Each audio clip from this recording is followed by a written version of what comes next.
Hello, everyone, and welcome back to Executive Spotlight. I'm Koorosh Beigian, and I have the privilege of sitting down with Bernd Schoner, entrepreneur and product leader.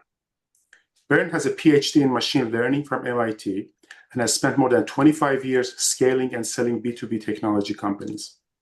More recently, his focus has been helping software companies avoid AI-driven obsolescence by building agentic AI capabilities into their products. Bernd, welcome, and thank you for joining me today. The software as a service industry seems to be going through a major and painful transformation. What is going on? Thank you for having me, Koorosh. It is great to be here. Yes, the transformation is real, it cuts deep, and it is moving fast.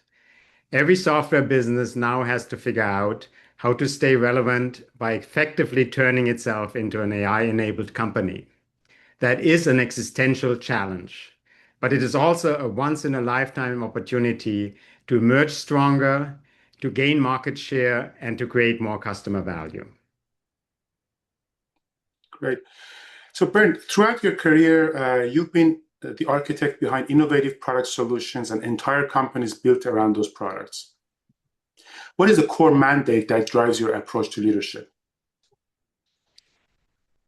My core mandate is to prevent product portfolios and organizations from becoming obsolete, especially now that AI is threatening so many legacy software business models.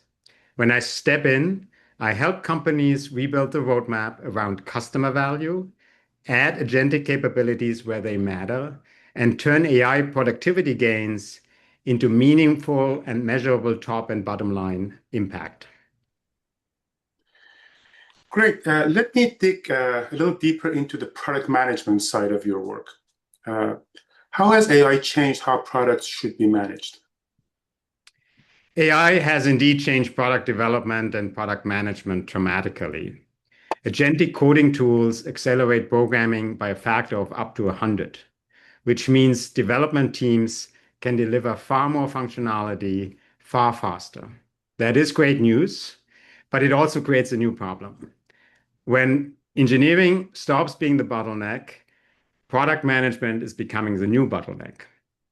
I solve for that conundrum by helping product teams become more ambitious and more disciplined, so that productivity gains translate into customer value and business value, not just more features. Yeah, that is very interesting, and you've shared that with me before, which I found very fascinating. So how do you go about transforming product portfolios to fend off AI obsolescence? How do you prevent companies from falling off the AI cliff, so to speak? I start with the customer and the customer's business. What is the customer trying to accomplish? What are their KPIs? How is their business being affected by AI? Then I work backwards to determine how our product must change, where agentic AI can create real value, and what should be built first. The goal is not AI for AI's sake. The goal is to make the product more useful, more defensible, and harder for customers to live without it. Great. Can you give me an example of what that looks like in practice? Sure. I have recently been working with marketing agencies on agentic platforms that help them deliver faster and higher quality work to their clients. We start with the desired customer outcome, whether that is a marketing strategy, a campaign proposal, or a promotional video. Only after we define do we design the actual AI. Agentic AI is extremely powerful, but it performs best when it is in the hands and guided by a human expert who knows exactly what they want to get out of the process. Great. So let me go to the other side of your expertise and background, which is the scaling of startups. Only a small fraction of startups succeed, as we all know. They have a hard time scaling and eventually exiting, which I suppose was true before AI as it is true now. You have sold multiple companies. How did you do that? Scaling and ultimately enterprise value come from product market fit, and that has to be established early in a company's life cycle. AI and agentic capabilities have opened new product opportunities, but the discipline and the process are the same. In my work, I create options first, test them against real market needs, and then choose what to do. And just as importantly, choose what not to do. Then I set up quantitative go-to-market metrics so the company can track assumptions, learn quickly, iterate, and scale with focus. Okay, let's look at some of the initiatives that you drove on part in the product leadership side of your business, side of your background. At your recent company that you worked for, Swiss-based scale-up Scandit, you transformed product strategy and also built the M&A function. What did you do specifically and what was achieved? Sure, I joined Scandit at a time when the company moved into serious scale-up mode. It already had strong product market fit, but it needed to expand the product portfolio and grow more aggressively.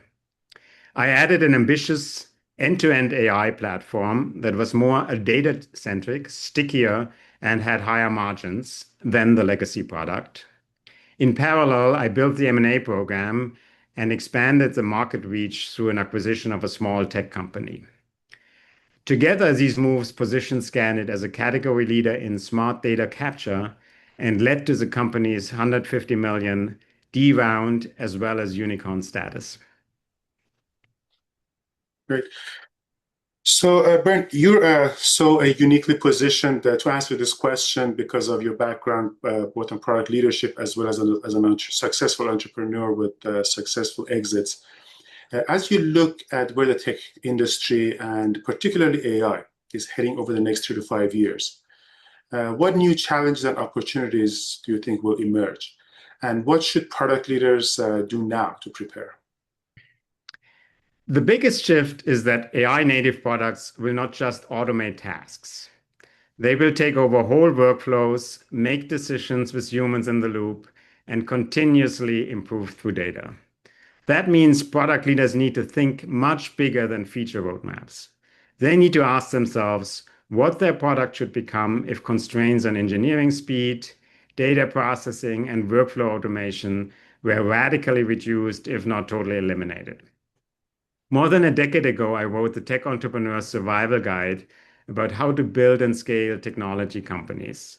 The fundamentals outlined in the book still matter. What has changed is the speed and the ambition required.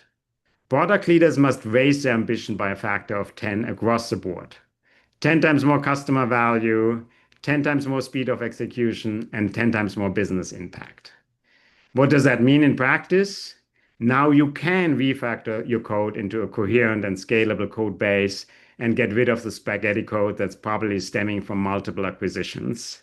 Now you can truly disrupt the market to your advantage with an AI-first platform that allows you to grab market share even from your largest competitors.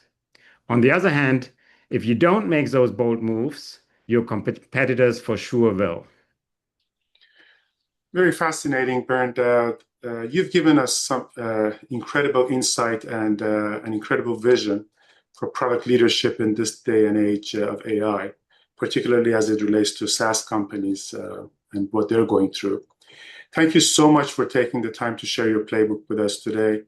For the executives and leaders who might be navigating these same challenges and problems and want to continue the conversation with you, what's the best way for them to connect with you?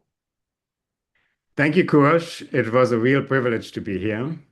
I always welcome the opportunity to exchange ideas and talk strategy.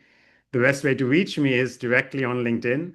I encourage anyone to message me, and I would be happy to connect and continue the conversation there. Wonderful. Thank you, Bernd. We'll talk later.